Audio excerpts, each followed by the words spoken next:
So hello students, in this video हम आपका ABCD method सीखेंगे जिससे आप अपनी अनबैलेंस्ड केमिकल इक्वेशन को बैलेंस कर सकते हैं। सो लास्ट वीडियो में जो हमने आपका देखा था, हमने आपका हिट एंड ट्रायल मेथड देखा था अनबैलेंस्ड इक्वेशन को बैलेंस करने के लिए। सो अब हम जो सीखेंगे वो हम सीखेंगे आपका ABCD method. Now this method is very easy.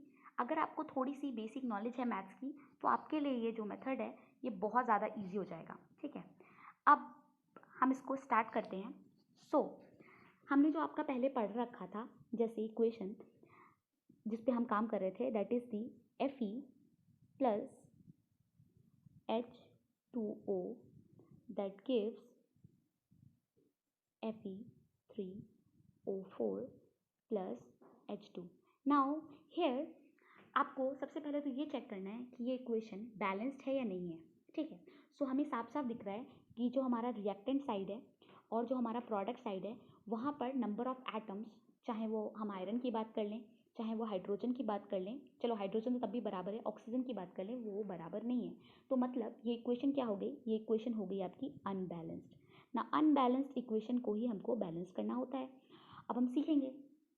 ठीक है, तो जब भी हम कोई इक्वेशन बैलेंस करते हैं तो जो हम प्लेसेस यूज़ करते हैं हमेशा वो ये वाली प्लेसेस होती है, ये वाली। ठीक है, इस प्लेसेस को आपकी केमिस्ट्री में बोला जाता है स्टोकियोमेट्रिक प्लेस। क्या बोला जाता है? स्टोकियोमेट्रिक प्लेस। सो बेसिकली जब भी आप इक्वेशन बैलेंस करोगे तो आप हमेशा इस प्लेस पे ही इक्वेशन को बैलेंस करोगे।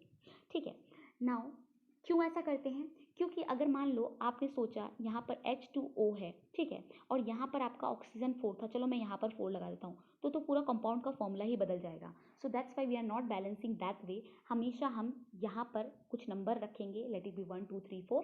ठीक है, starting with a very basic number और वेरी स्मॉल नंबर। ठीक है ना, स्मॉल नेचुरल नंबर से स्टार्ट करते हैं हम। ठीक है, हिट एंड ट्रायल मेथड में। So this is the basic idea जो आपको पता होना चाहिए। अब हम आपका ABCD मेथड सीखेंगे। सो ABCD मेथड से इस इक्वेशन को सॉल्व करने के लिए हमको क्या करना पड़ेगा? हमको सबसे पहले इसको मैं मिनिमाइज कर लेती हूँ। Yes, now I will minimise. सबसे पहले तो हमको क्या करना पड़ेगा, हम आपके ये ABCD जो भी ये इक्वेशन को सबसे पहले लिख लेंगे। ठीक है, Fe that plus that is H2O, ये क्या देता है आपका? ये देता है आपका Fe3O4 और क्या मिल रहा है? और hydrogen gas, right? H2 evolve हो रहा है। सो सबसे पहला स्टेप जो आपको करना है वो आपको ये करना है कि जो स्टोकियोमेट्रिक प्लेसेस थे वहाँ पर A, B, C और D लगा देना है। ठीक है ना, आपको पूरी इक्वेशन में चेक करना है ओवरऑल आपके इसमें कितने टोटल एटम प्रेजेंट है। ठीक है, सो आपको सबसे पहले चेक करना है इसमें आपके टोटल एटम कितने प्रेजेंट हैं। तो उसके लिए हम क्या करेंगे? उसके लिए हम चेक करेंगे कि कितने एटम टोटल प्रेजेंट है। मैं मिनिमाइज कर रही हूँ ताकि आपको अच्छे से समझ में आए। ठीक है, सो वी विल चेक कितने एटम टोटल प्रेजेंट है।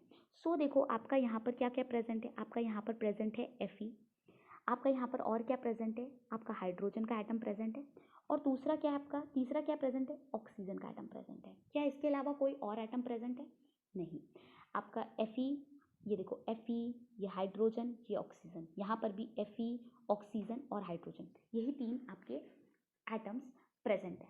नाउ यू हैव टू सी कि आपके रिएक्टेंट साइड में कितने एटम Fe के प्रेजेंट हैं, वैसे ही प्रोडक्ट साइड में Fe के कितने एटम प्रेजेंट हैं।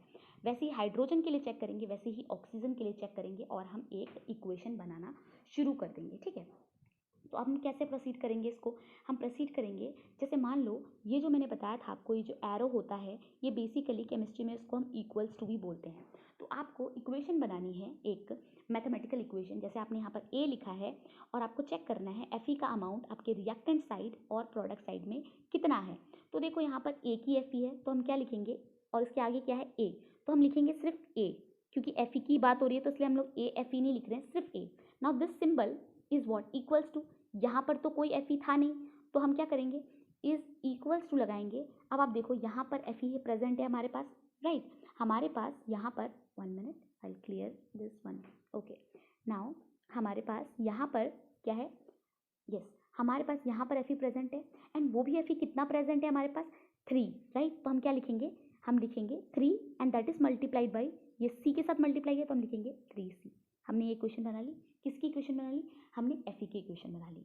नाउ हम हाइड्रोजन पे मूव ऑन करते हैं ना। हाइड्रोजन आप देखो यहाँ पर तो कोई हाइड्रोजन प्रेजेंट नहीं है, यहाँ पर हाइड्रोजन प्रेजेंट है। कितने? 2 हाइड्रोजन के एटम प्रेजेंट है और किसके साथ मल्टीप्लिकेशन है? बी के साथ। तो आप क्या लिखोगे? 2 और बी के साथ मल्टीप्लिकेशन है 2b। Now this symbol is nothing but equals to. अब इक्वल्स टू के इस पोर्शन में तो कोई हाइड्रोजन का एटम प्रेजेंट नहीं है, यहाँ पर ही प्रेजेंट है। यहाँ पर कितने एटम प्रेजेंट है? 2 और किसके साथ मल्टीप्लिकेशन में है? डी के साथ, तो 2d। ये हमने हाइड्रोजन की इक्वेशन बना ली। Now will move to oxygen. ठीक है, ऑक्सीजन के लिए देखो आप रिएक्टेंट साइड में, मैं इसको थोड़ा रब कर लेती हूँ ताकि आपको कंफ्यूजन ना हो। ठीक है, now we will move to the oxygen side. Yes, okay, now I think everything is clear. Okay, yes. Now आप ऑक्सीजन के साइड में देखो, यहाँ पर आपका ऑक्सीजन, यहाँ पे तो कोई ऑक्सीजन प्रेजेंट नहीं था, यहाँ पर आपका ऑक्सीजन प्रेजेंट है। कितना ऑक्सीजन प्रेजेंट है? एक ऑक्सीजन का एटम बी के साथ मल्टीप्लाई है, तो आप क्या लिखोगे? बी। ना again this is equals to, तो आपने इक्वल्स टू लिखा। ठीक है, अब देखो यहाँ पर तो आपका कोई ऑक्सीजन था नहीं, होता तो आप ऐड करते, पर नहीं है। कितने यहाँ पर प्रेजेंट है? कितने ऑक्सीजन के आइटम प्रेजेंट है? 4, और मल्टीप्लाई किसके साथ हो रखा है? सी के साथ। क्या लिखोगे? 4C। राइट, इतनी बातें समझ में आ गई। तो अब इसके बाद आप क्या करोगे? अब इसके बाद आपको एक बेसिक फंडा मैथमेटिक्स का यूज़ करना है इसको आगे बैलेंस करने के लिए। दैट इज, इसको मैं मिनिमाइज कर लेती हूँ। यस, इतना आपका हो गया। अब आपको बेसिक फंडा यूज़ करना है मैथमेटिक्स का। दैट इज कि आप मान लो लेट कोई भी नंबर, मान लो ABC, किसी को भी मान लो। ठीक है, आप कोई भी, जैसे मान लो मैंने थोड़ा दिमाग लगाया और मुझे लगता है कि C को लेट कर लेती हूँ मैं 1। आपकी मर्जी है, आप चाहो तो A को 1 भी लेट कर सकते हो, कुछ भी कर सकते हो। बट मैंने क्या किया है, मैंने यहाँ पर आपका C को लेट किया 1। ठीक है, किसी को भी एक को आपको पहले 1 लेट करना ही पड़ेगा। और आप सोच रहोगे कि हम 1 ही क्यों लेट कर रहे हैं? क्योंकि आपका 1 सबसे छोटा नंबर है। अगर 1 से काम नहीं बनता तो हम 2 भी लेट कर सकते हैं, पर हम 1 से सबसे पहले हम 1 को लेट करते हैं। ठीक है ना, आप चाहो तो 2 भी लेट कर सकते हो, पर 2 से पहले तो 1 आता है ना। जब भी हम इक्वेशन बैलेंस करते हैं तो हमको सबसे छोटा नेचुरल नंबर लेना पड़ेगा, इसलिए हमने C इज इक्वल्स टू 1 कर दिया। मतलब हमने जो C की वैल्यू को 1 फिक्स्ड कर दिया है। ठीक है, अब क्या किया, जैसे हमने C की वैल्यू को 1 पुट किया तो आप देखो A is equals to 3C। इसका मतलब क्या हुआ? A is equals to 3 multiply 1। तो इसका मतलब क्या हुआ? इसका मतलब तो ये हुआ कि A is equals to what? 3 हो गया।